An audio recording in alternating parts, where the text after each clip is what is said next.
내가 이 20년을 외삼촌과 함께 하였거니와 외삼촌의 암양들이나 암염소들이 낙태하지 아니하였고 또 외삼촌의 양떼의 순양을 내가 먹지 아니하였으며 물려 찢긴 것은 내가 외삼촌에게로 가져가지 아니하고 낮에 도둑을 맞았든지 밤에 도둑을 맞았든지 외삼촌이 그것을 내 손에서 찾았으므로 내가 스스로 그것을 보충하였으며 내가 이와 같이 낮에도 더위와 밤에는 추위를 무릅쓰고 눈붙일 겨를도 없이 지냈나이다.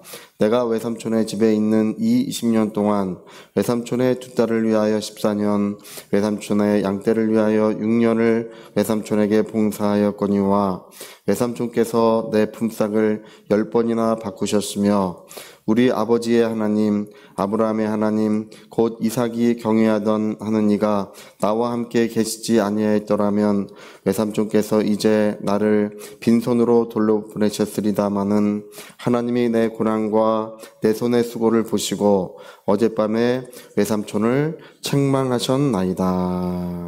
아멘. 네, 이제 야곱이 본가로 돌아가는 이야기가, 이 브엘세바로 돌아가는 이야기가 여기 이제 기록이 됩니다. 이제 하란에서 이제 있는데 이 양떼가 너무 많아지니까, 야곱 양떼가 너무 많아지니까 이 라반의 아들들이 그것을 이제 질투하기 시작했어요.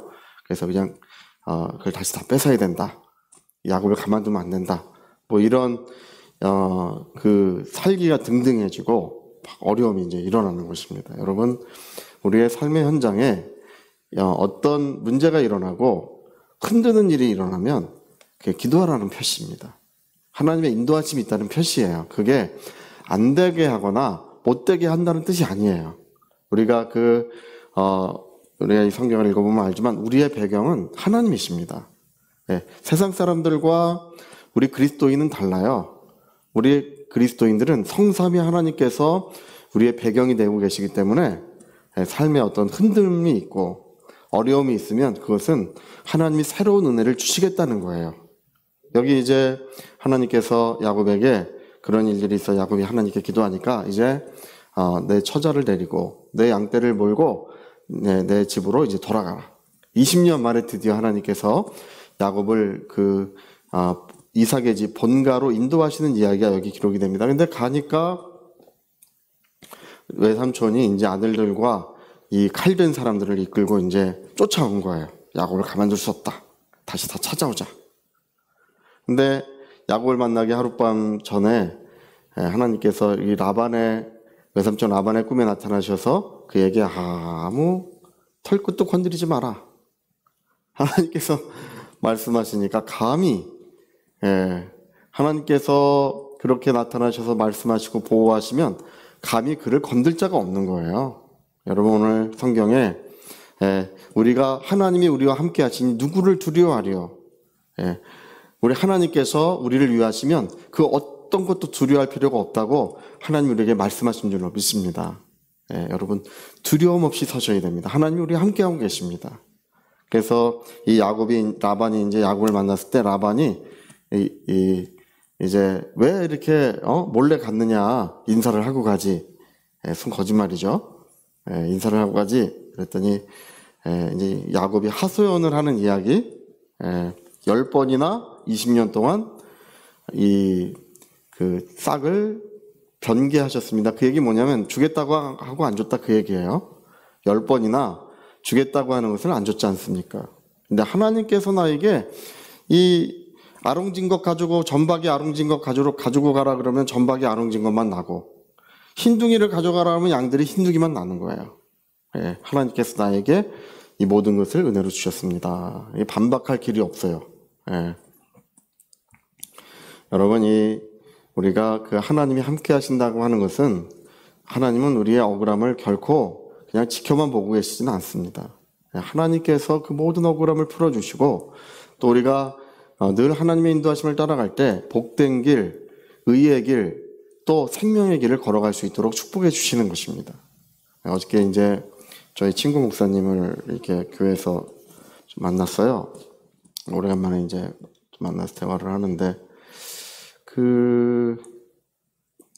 제가 옛날에 홍콩에 있을 때, 원래 이제 조창현 목사님 전번에 오셨다가 하셨지만, 제가 중국에서 그 사역을 할 때 1년 동안, 이게 96년, 97년 두 해 동안 이제 본래 거기다 교회를 세울 의도도 없고 저는 중국어를 좀 배우러 갔었어요.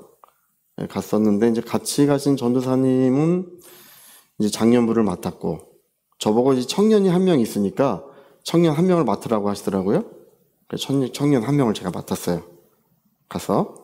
근데 장년부는 이제 인원이 꽤 많았는데 그 사역에 실패를 하셔가지고 다 없어지고 그래서 이제 홍콩에서 중국으로 들어가신 거예요. 저는 청년 한 명이 있었는데 이 성령이 큰 은혜로 역사하시는 바람에 사람이 점점 불어나가지고 그게 교회가 됐어요.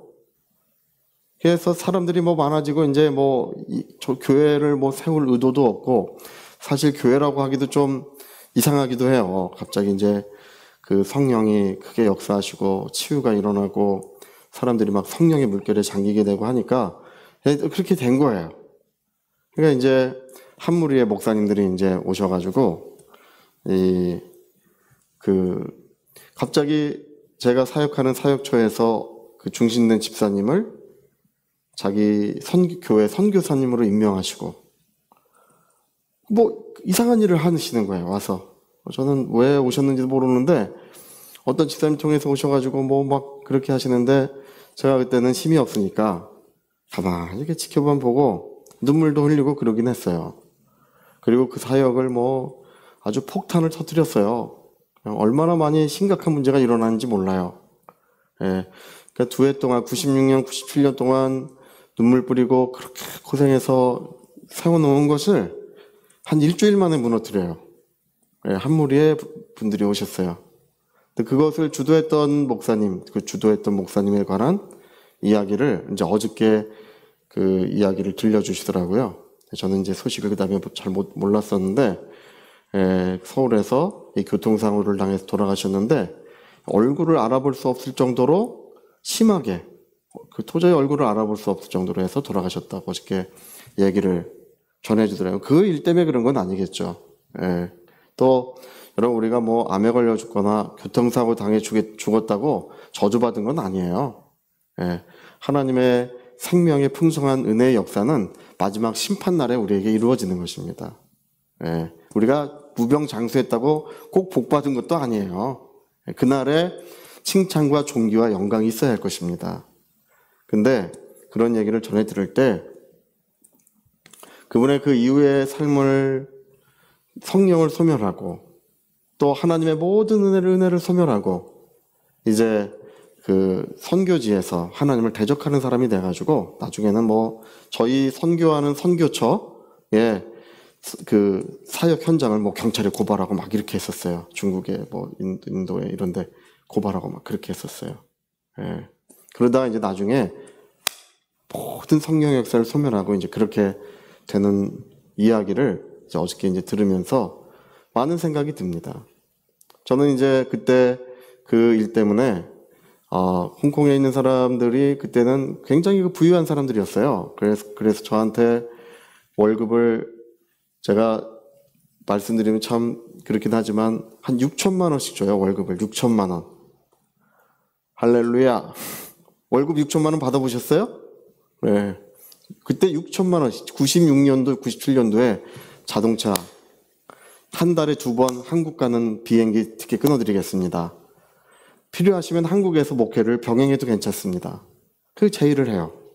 근데 저는 거절했어요. 다 거절하고 이제 정리하고 들어왔어요. 우리 주의 일꾼들은 깨끗해야 된다. 그때 제 생각이 24살 때, 25살인데도 주의 일꾼들은 세상의 물질이나 어떤 그런 것과 상관없이 깨끗해야 된다. 그분들이 이제 그 욕심이 나니까 다 그렇게 하신 거예요. 욕심 때문에 그러시는 거예요. 저는 욕심이 없는 것을 보여줘야 되겠다. 그런 마음을 갖고 그래서 들어왔어요. 들어와서 이제 그 사역처를 위해서 이제 하나님께 기도를 하고 있는데 하나님께서 그때 오셨던 조창희 목사님을 2번을 보여주시면서 이 사람을 중국에 보내라. 그 조창희 목사님은 제가 얼굴은 알고 있지만 또 같이 학교를 다닌 건 알지만 한 번도 인사를 나눠본 적도 없는 분이에요. 근데 인사를 나눠본 적도 없고 뭐 모르는 분이에요, 말하자면. 근데 학교를 졸업한 지도 뭐 벌써 몇 년 되셨고, 그러니까 이분을 중국에 보내라. 하나님, 모르는 사람을 어떻게 중국에 보냅니까? 모르는 사람을 어떻게 중국에 보냅니까? 그러나 하나님께서 그를 보내라.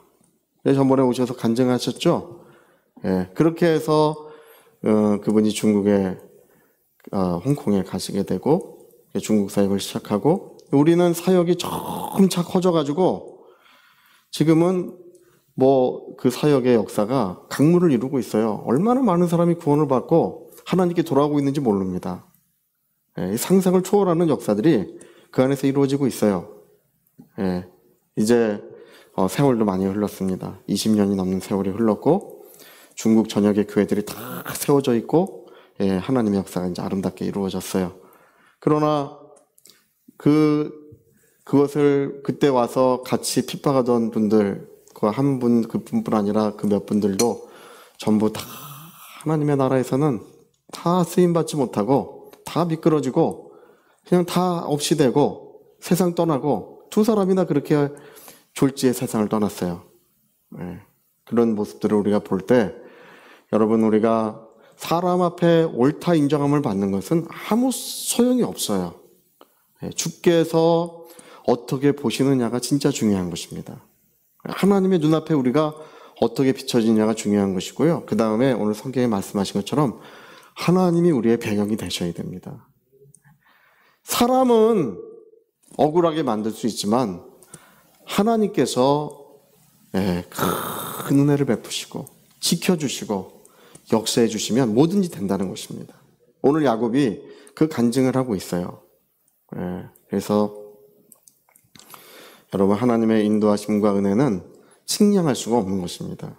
저희가 그 남양주 쪽에 있을 때 그 다산 신도시에 가장 좋은 종교용지를 저희가 가지고 있었어요. 가장 좋은 종교용지. 근데 그것을 저희가 매매할 때, 우리가 이제 이단이라고 하는 어떤 교단에서 산다고 할 때 많은 값을 불렀어요. 근데 뭐 하나님의 교회 뭐 이런 데는 아니고, 여호와의 증인이나 이런 데는 아니고, 하여튼 이단이라고 하는 교단에서 많은 값을 불렀어요. 많은 값. 이만큼 주겠다. 근데 하나님께서, 제가 기도하니까 하나님께서는 작은 교회 목사님에게 그걸 줘라. 저희가 물질적인 손해를 얼마나 많이 받는지 모릅니다. 많이 봤어요. 근데 하나님께서는 그분에게 줘라. 하나님, 이게 우리가 이 손해를 많이 봅니다. 그리고 우리는 그래도 하나님을 순종했어요.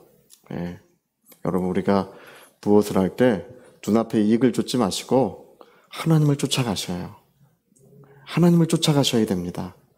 사람을 크게 하시는 것이 하나님께 있다는 것이 열왕기상 열왕기 하의 이야기예요. 하나님의 기름을 부으시고 하나님이 사람을 크게 하시는 것입니다. 하나님이 세우기도 하시고 패하기도 하시는 것입니다. 사람의 생각과 어떤 사람의 의견을 쫓지 마셔요. 우리 하나님의 뜻을 쫓아서 우리가 손해볼 줄도 알고, 또 하나님의 뜻을 쫓아서 우리가 어떤 일을 하려고 할 때 하나님께서 우리를 기름 부으시고 축복하시는 줄로 믿습니다. 우리 교회에 지금 사방에서부터 인재들이 몰려들고 있어요. 할렐루야. 저는 지금 그런 소식들을 계속 들으면서 뭐 사방에서부터 몰려오고 있어요. 너무 빨리 몰려올까 봐 걱정이에요. 할렐루야. 벌써 하나님께서는 교회 안에 기름을 부으시고 우리 모든 가정들에게 새로운 은혜를 베풀어주고 계십니다. 여러분, 우리는 하나님의 뜻을 쫓아서 살아계신 하나님, 참되신 하나님, 우리와 함께 하시는 사랑의 아버지이신 줄로 믿습니다. 자, 우리 같이 한번 우리 기도하시겠습니다. 사람들이 뭐라고 하는 것은 아무 소용이 없어요. 사람들이 어떻게 볼까 별로 그렇게 생각할 필요도 없습니다. 하나님, 내 영혼은 하나님 앞에 진실한가, 하나님 앞에 정직한가를 우리가 구하는 것입니다. 하나님, 내 영혼을 축복해 주십시오. 나의 삶의 배경이 되어 주시고 나의 삶에 기름을 부어 주시고 오늘도 크신 사랑과 은혜를 우리와 우리 자손들에게 축복하여 주옵소서. 우리 같이 통성으로 기도하시겠습니다.